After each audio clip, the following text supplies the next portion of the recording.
क्या भारत में अब मेहनत से ज्यादा कीमत पेपर खरीदने की हो गई है?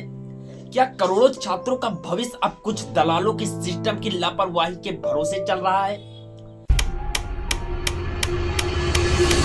आज हम नीट पेपर लीक के कुछ ऐसे जुड़ी चीजें बताऊंगा जो शायद ही आपको मीडिया वालों ने दिखाया होगा। आज हम बात करेंगे इस मुद्दे की जिसने पूरे देश के छात्रों को हिलाकर रख दिया है, उम्मीदों पर पानी फेर दिया है नीट पेपर लीक की। और इस वक्त की बड़ी खबर आपको बता दें, नीट 2026 की परीक्षा रद्द कर दी गई है। उत्तर प्रदेश से जहां पर टीईटी यानी टीचर एलिजिबिलिटी टेस्ट की आज होने वाली परीक्षा को निरस्त कर दिया गया है। नीट परीक्षा रद्द कर दी गई है। जिस परीक्षा को लाखों बच्चे अपनी जिंदगी बदलने का रास्ता मानते हैं, उसी परीक्षा के ईमानदारी पर सवाल उठ चुके हैं। दोस्तों, नीट भारत का सबसे बड़ी मेडिकल प्रवेश परीक्षा मानी जाती है और साल 2024 में 24 लाख से ज्यादा छात्रों ने ये परीक्षा दी थी। लेकिन हैरानी की बात यह है कि इतने लाख छात्रों में सरकारी एमबीबीएस सीट मात्र 1 लाख थी।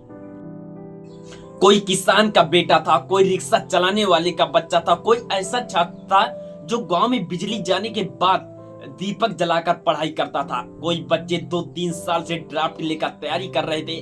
कुछ परिवार कोचिंग के लिए लाखों कर्ज में डूब चुके थे और फिर अचानक खबर ये आती कि पेपर तो भैया अब नीट का लीक हो चुका है। और रिपोर्ट्स के मुताबिक पेपर लीक मामले में कई राज्यों के नाम सामने आए हैं। जांच एजेंसियों ने कुछ लोगों को गिरफ्तार भी कर लिया है। आरोप ये लगे कि कुछ गैंग परीक्षा से पहले ही सवाल उपलब्ध कराने के बदले लाखों रुपए मांग रहे थे। कहीं 30 लाख, कहीं 50 लाख और यहाँ पर कि लाख तक 50,000 तक की डील हुई। सोशल मीडिया, टेलीग्राम पर कथित प्रश्न पत्र वायरल होने लगे थे। हालांकि दोस्तों, कई मामले में जांच अभी जारी है, लेकिन सबसे बड़ा सवाल आज भी वही है कि इतनी बड़ी सिक्योरिटी में परीक्षा, इतनी बड़ी चूक आखिर कैसे होती है? हर बार युवाओं के सपनों के साथ कैसे खेला जाता है? दोस्तों, नीट का आयोजन एनटीए करता है और ये परीक्षा देश भर के हजारों सेंटरों पर आयोजित होती है। लेकिन जब इतने बड़े सिस्टम में पेपर लीक जैसे खबरें आती हैं, तो सिर्फ एग्जाम नहीं, पूरे सिस्टम से जो विश्वास होता है वो लोगों का हट जाता है। और सबसे ज्यादा दर्द तो उन छात्रों का हुआ है जिन्होंने दिन रात एक करके मेहनत किया था। सोचिए, एक बच्चा जिसने सोशल मीडिया छोड़ दिया, अपने दोस्तों के साथ यारी छोड़ दिया, त्योहार पर अपना घर छोड़ दिया, ताकि ये भरोसे बैठा था कि मुझे डॉक्टर बनने का सौभाग्य मिलेगा। लेकिन अगर किसी के पास पहले सवाल पहुंच चुके हैं, तो इन मेहनत और ईमानदारी की कीमत क्या रह जाती है? और दोस्तों, भारत में ये पहली बार नहीं हुआ कि नीट का पेपर लीक हुआ है। इससे पहले भी दसियों पेपर लीक हो चुके हैं। और दोस्तों, कई राज्यों में तो भर्ती परीक्षाएं तक भी रद्द हो गई हैं। यानी समस्या सिर्फ नीट की नहीं है, पूरे परीक्षा सिस्टम की है, पूरे सुरक्षा की है।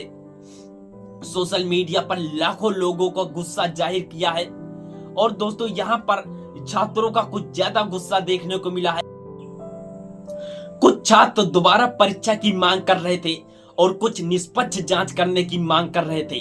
विपक्ष सरकार पर सवाल उठा रहा था कि सरकार जांच और कार्रवाई की बात कर रही थी, लेकिन छात्र सिर्फ एक सवाल पूछ रहे हैं कि हर बार हमारी ये मेहनत की कीमत कौन लगा देता है और इसे कौन लौटाएगा? सोचिए उस माँ के बारे में जो अपने बच्चों के लिए दिन रात प्रार्थना करती थी, उस पिता के बारे में जो ओवर टाइम करके कोचिंग की फीस इकट्ठा करने का बोझा लेकर चलता है और फिर उन्हें पता ये चलता है कि कुछ लोग पैसे देकर पूरा खेल ही बदल दिए हैं। ये सिर्फ अन्याय नहीं है, ये मेहनत का अपमान है।